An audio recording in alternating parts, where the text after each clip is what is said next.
Hello, friends, and welcome to another episode of the Concussion News Podcast. I'm Natasha Wilch, registered physical therapist and concussion advocate, lover, all the things. And today I'm coming to you from my clinic. We are in a concussion intensive week and working with some amazing people who've traveled here to help get some support on their journey. And today I want to talk to you about this idea of changing your relationship with your concussion symptoms. What on earth am I talking about? Right? So, concussion symptoms, there's a plethora of symptoms out there, right? So, we know that symptoms can be things in the physical domain like dizziness, like neck pain, like vision issues. We know they can be in the cognitive realm, memory issues, brain fog, feeling slowed down, right? We know they can be in the emotional realm of irritability, of decreased control of emotions, of irritability, of increased anger, of depression, of anxiety. There's so many symptoms that can truly encompass and that someone can live with when they're living with and healing from persistent concussion symptoms. And sometimes those symptoms start to control you.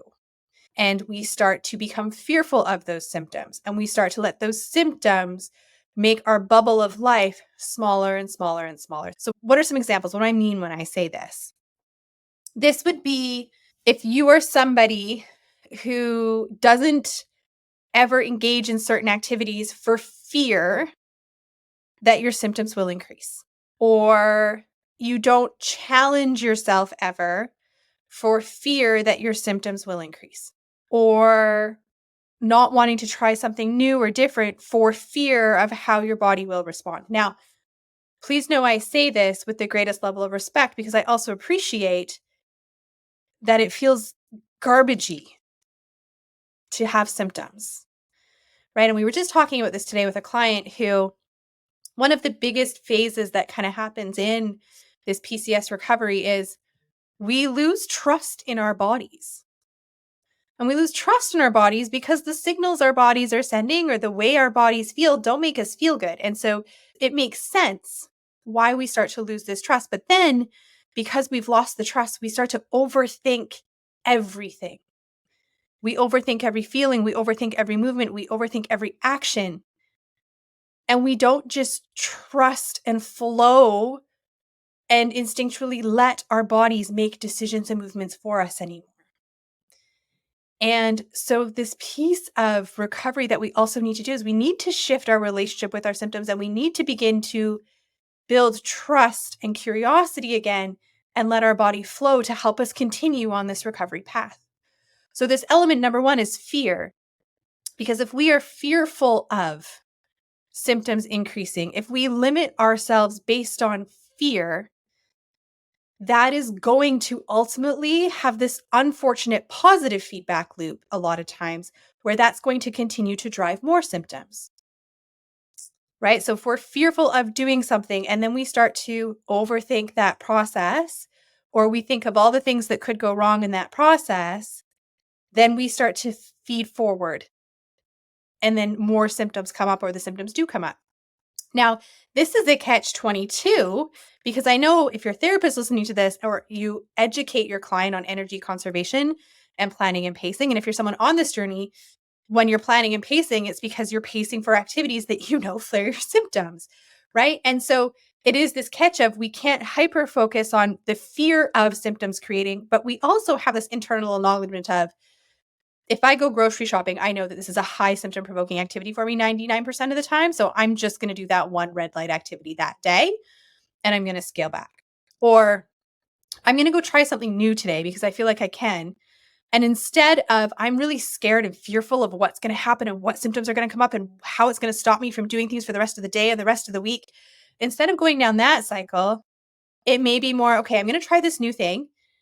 It's new. My nervous system may take some adapting to it. So you know what? I'm not going to add anything else new that day. And I'm going to make sure I give myself some space so that I can still experience this thing, but then I have the space for recovery should my symptoms flare, right? So fear and living in fear of symptom provocation and living in fear of flaring symptoms is something that unfortunately is going to continue to drive symptoms. I always say we have to respect our symptoms And we do have to listen to them, but we don't let them dictate everything. That's one piece of things. The other piece of things we talked about earlier as well is because we start to lose trust in the signals our body is telling us, right? And again, that makes sense. However, we do have to start to just trust that when you're going through this process and if things feel different or things start to shift, I always say to clients, if you've been on this journey for a really long time and we're starting to shift something in a really positive way, it's going to feel different. Different doesn't mean bad. Different can be very good. And what we work on in rehab here is really starting to get people into the space of let's just let us fall into our body and trust. Let's not try to overthink every single thing. I always say halfway through our intensive week, there's this phase where people are definitely more fatigued, or there's this phase where they're halfway through and they're starting to get less fatigued. And a lot of the common questions is like, I'm less tired than I normally am. And I said to a client this week, I said, and you don't have to overanalyze that. You don't have to understand every nuance of everything and analyze and have logic to everything. You can just trust that you feel less tired, and let's just enjoy that. And let's be like, oh, that's an observation. That's amazing. Yes, we can explain this all too, but we need to also start to move into this process, or I recommend, or humans in general, we don't need to analyze every aspect of things. We don't need to understand every single piece. And sometimes we just need to trust in the process and be curious about the process. So this over-analyzing of every little thing and overthinking of every little thing is another piece that can sometimes proceed to drive symptoms, right? Part of my goal when you come here and you work with me and is to start to get you back into your body and you can just flow and instinctively you can move and not have to have that extra thinking step to it. That's our goal. That's what we're working towards. So sometimes what happens, everyone knows the concept of neuroplasticity, right? The neuroplasticity is it's the brain's changing. It's making new pathways. It's all these things. Neuroplasticity can happen in a good way, like when we're rehabbing and making connections, but neuroplasticity can also happen in a negative way.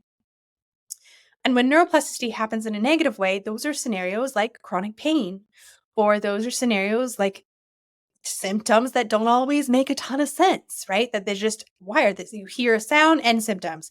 You move a certain way and symptoms, right? So there is this element of, in persistent concussion in particular, there's an element of, yes, there is, I'm going to be super blunt. I'm not saying this is in your head.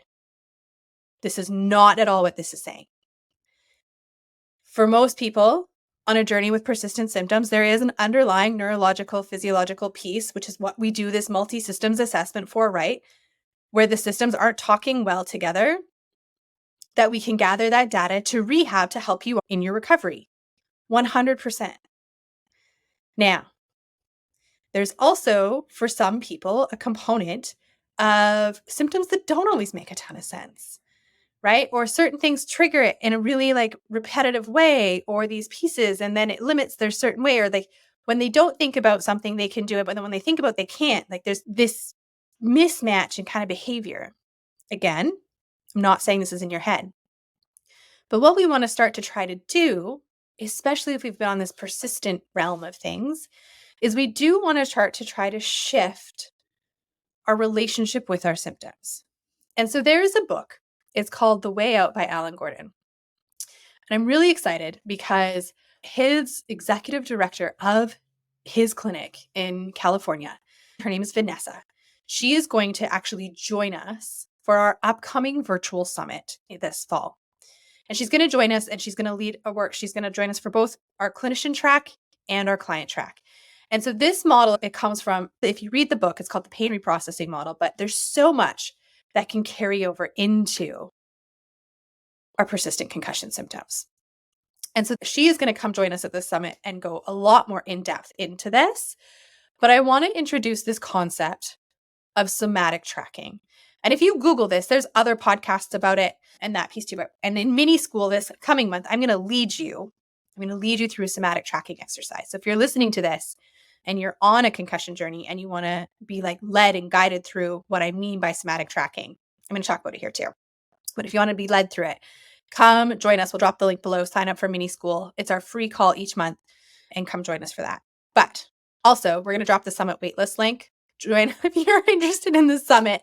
Sign up for the waitlist, and you'll be kind of the first to know. But this tool of somatic tracking is truly meant to shift your relationship with your symptoms, because a lot of the time what starts to happen is for our brain, when we start to get symptoms, this means something bad is happening. Or if we start to get symptoms, this means something dangerous is happening, right? Or we start to get symptoms, this is our whole body going on alert. Sometimes symptoms happen because we've exceeded the capacity of the physiology of the system. Very real thing. Sometimes symptoms happen not for that reason. And so there is definitely a balance on how we do this. So what somatic tracking does, the whole purpose of somatic tracking is simply trying to change the narrative for your brain to the symptom. So the symptom doesn't necessarily mean bad, danger, red light, angry, pain as anymore, but the symptom is more, this is a sensation. And so what you do in somatic tracking, and so that's kind of why I love it. I'm such a visual person. And so what we do in somatic tracking is we go, I always say we do it with our eyes closed. We do it in a relaxed environment. The key is you do it on a day when you're not on like high symptoms. So if you're in a high symptom state of like an 8, 9, 10, not a day to do somatic tracking. Okay. If you're on a low to medium, so a 1 to a 7 day, then it's a really great time to do it. There's 2 keys to somatic tracking.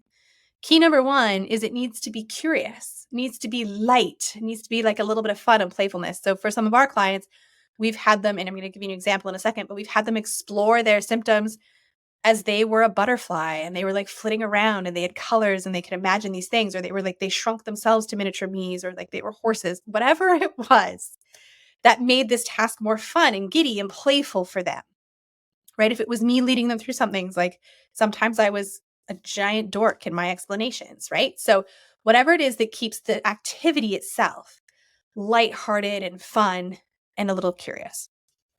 The second piece of this is that there can't be any objective outcome. So by that, I mean, you're not going into this to decrease symptoms. It's not the purpose of this exercise. You're going into this exercise in a fun, light, playful manner just to be curious. That's it. We're not expecting to decrease pain. We're not expecting to decrease symptoms. We're simply observing. We're simply being curious. And we're being in that present moment. So a lot of the time when people talk about symptoms and they're planning for something, they're forward casting, right? And I've done this activity with someone where we brought them in. And so it starts with bringing them into their body and visualizing their symptoms. What do you see? What do you feel? And for some people, it's really challenging to stay in that moment to see what they see or feel then. They automatically start to be like, well, when I get a headache, I do this. Or when this happens, I feel this. And it's like, no, we want to bring you back to right now. What are you seeing, feeling, hearing? We're playing on all the senses.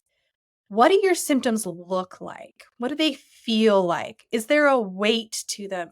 We're creating ultimately this story about the symptom, like what the symptoms are. And then here's the key, especially if you're in a place that you know you are in a safe space, right? If you're doing this at home and you're like sitting in a cozy chair and you're closer and you're literally going on a visualization journey of visualizing your symptoms. And so then it's something along the lines of when you're looking at those symptoms, you have to reassure your brain that you're safe. I'm a huge fan of talking out loud to ourselves. Because when we talk out loud to ourselves, that is bringing in another auditory stimulus for our brain to kind of process and go through. And so we'll say, like, we'll start to describe the symptoms, or, I feel like it feels like there's a tension and there might be an end. It feels like there's a current moving back and forth between my neck and my shoulder. And then we have to reassure the brain that we're safe. So then we say something along the lines of, this is just a sensation. I am safe. I'm in a good place. This is not a danger thing. I am safe. It is just a sensation. It doesn't mean it's good. It doesn't mean it's bad. Okay. And then you can go back to visualizing it. Now, some people might start for 30 seconds. Some people might start for 2 minutes. There's no rules around this as we start to do this. This is literally an exploratory journey to looking into yourself and at your symptoms. But what you'll notice is that if you start to do this practice, like I said, we're going to lead you through it in mini school this month coming up. But when you start to do this practice, and if you're truly detached from this needs to decrease my symptoms or that piece of things, what you'll start to notice is things start to shift. And some people might notice that they then become less intense, or it becomes a little bit smaller, or it becomes localized, or they start to decrease, right? So I don't know what your outcome's going to be. But the beautiful thing is that the more we can do it, even if in small doses, the more we can start to change. And so what it's ultimately doing is by you being curious and going in and looking at symptoms and just like painting this picture of it and having a little bit of fun with it, you're changing the relationship your brain thinks of with those symptoms. Because normally when your brain feels that or thinks of that symptom, it's like, this is danger, whoo, flashing red light. I'm going to put you on worry guard. It's going to increase symptoms more. And so we're stopping that cycle. And instead we're being like, this is just a sensation I'm feeling. And again, I'm saying this because you know you're safe. You're not doing this in a context where we know we're challenging a system. You're doing this in a relaxed environment. Either you're laying on a bed or sitting, or like you're doing it somewhere where you know that you are safe. Okay, that is key in this. And so what we're doing is then as we're starting to explore some of these symptoms that we might feel at baseline, is that instead of letting our brain start to flash the giant red light, we're saying, hold up, I know I'm safe. And this is just a sensation, but I'm good. I'm all right. Like, I'm not in danger. This is just a sensation. My brain was misinterpreting this signal as danger. I am safe. And as we do that, the brain then starts to disengage a little bit of that bright red, flashy danger signal in this moment. If you're someone that used to be really limited with just the thought of turning your neck, it starts to work on neck. And I have a client right now that we're doing this with, mixed with outcome things that, again, it's allowing freedom of movement because that fear associated with the symptom, which was an unconscious fear in the symptom, she didn't consciously be like, I can't move my head. But she's having increased movement in her neck because we're working on this relationship amongst the other pieces of her puzzle. Okay, this is a piece of her puzzle. This is not her whole puzzle, right? I have another client where, again, this is a piece of her puzzle, not her whole puzzle. But rarely when we're in this journey of rehabbing and healing from persistent concussion, is it ever one thing, right?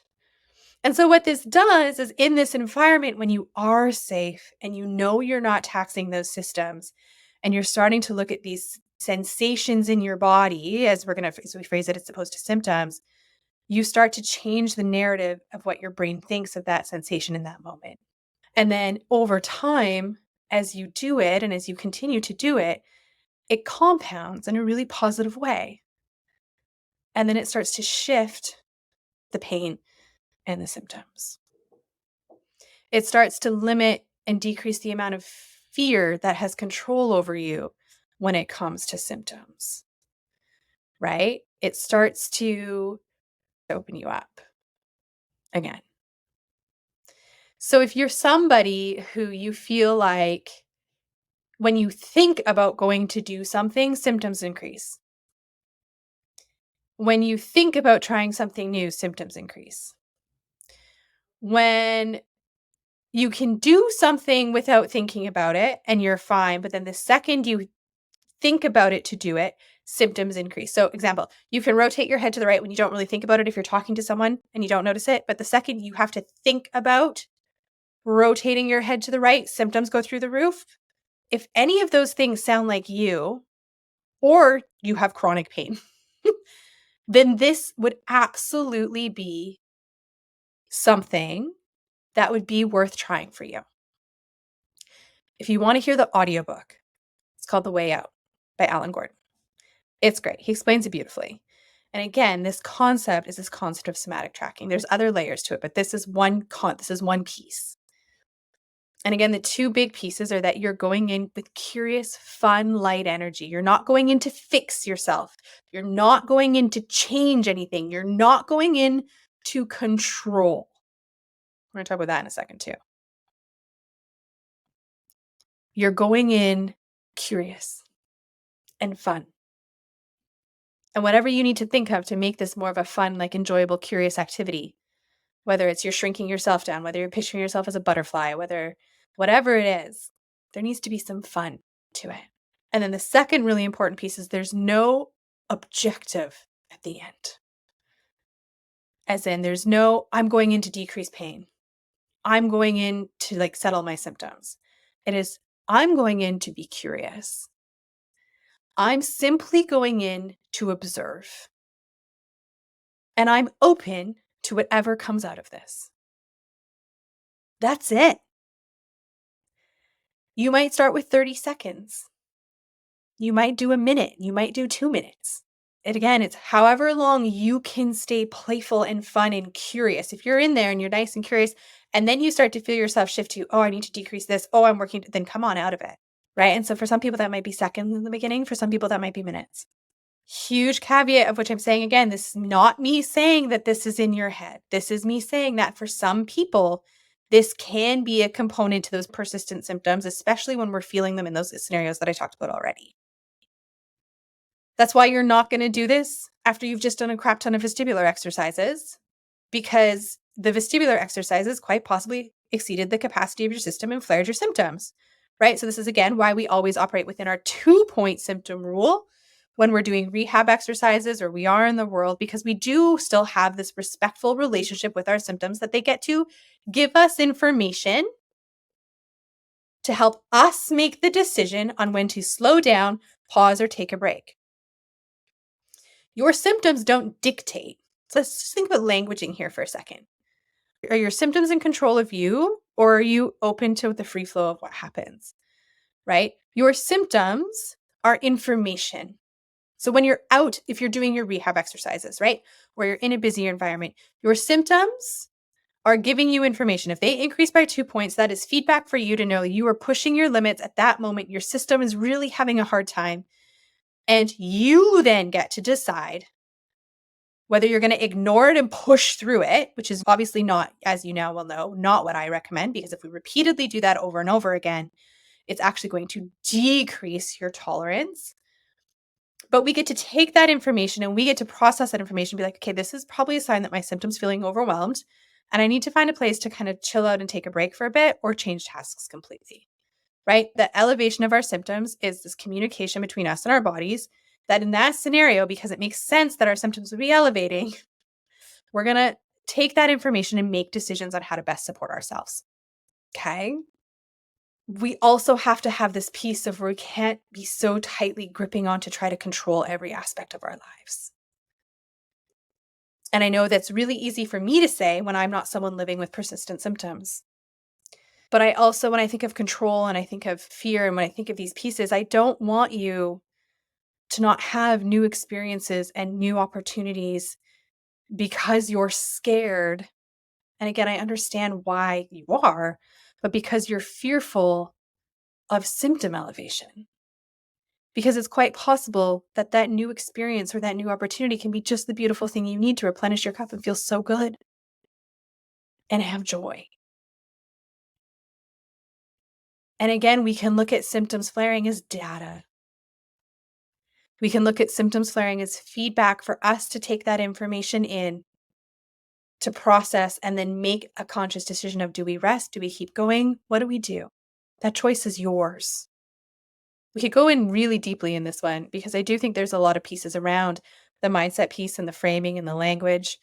There's this piece of feeling like for some people, you're gripping so tightly to control on what used to be because there's so much fear in the uncertainty of what that next step would be, whether it be symptoms, whether it be whatever it is. But I can promise you that if you're holding on to what was so tightly that you're not moving forward to what is, that's going to hold you back.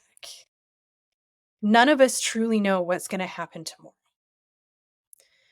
None of us truly know what's going to happen in 3 or 6 months. And if we try to control every moment to make that happen, you're going to miss opportunity for growth. You're going to miss invitations for expansion. You're going to miss scenarios that would fill your cup with joy, even though you are still on this recovery journey. And so I say that because if we can also start to be aware of these, when we do have these scenarios that we're like, oh, I'm always symptomatic around these places, or like when I do this, or when I think about this is another tool that you can do without a therapist at home to, again, start to change that internal relationship with symptoms in yourself. If we're continuously at war with our symptoms, that's going to be a problem. Because then if you're at war with your symptoms and your symptoms are coming from your body, are you showing yourself self-compassion, or are you negatively self-talking about yourself? Do we see how this all kind of starts to loop in together? Kind of mishmashy. But the somatic tracking exercise, which I keep coming back to in this episode, it is a tool to start to change the actual narrative and the response of your brain to the sensation in a really beautiful way. So like I said, if you're listening to this and this interests you, we are going to be going deeper into this in mini school this coming month. I am going to actually lead and guide through a somatic tracking example for people on the call. And so mini school is our free call once a month for individuals on a healing journey. So the link for that will be in the bio in the show notes below. And secondly, the Vanessa Blackstone, who is the executive director of the clinic in California, and they have people travel from all over, she is going to be a guest in the virtual summit in September for clinicians and individuals on a healing journey. She's going to go so much deeper into this concept because this is what she does. So again, sign up for the summit waitlist below. I hope there were a couple good nuggets for you from this episode. I said this is, again, one of those things that I could talk about a lot. And we do talk about it a lot with clients, but we can go into it more too down the road. But I hope there were some nuggets for you. I'm wishing you an amazing day, and I will see you next week. That's today's episode. Thank you so much for tuning in. If you liked what you heard, give us a like, give us a share, give us a tag on Instagram, and please never hesitate to reach out. We love communicating and connecting with you. Until next week, my friends, have a marvelous day.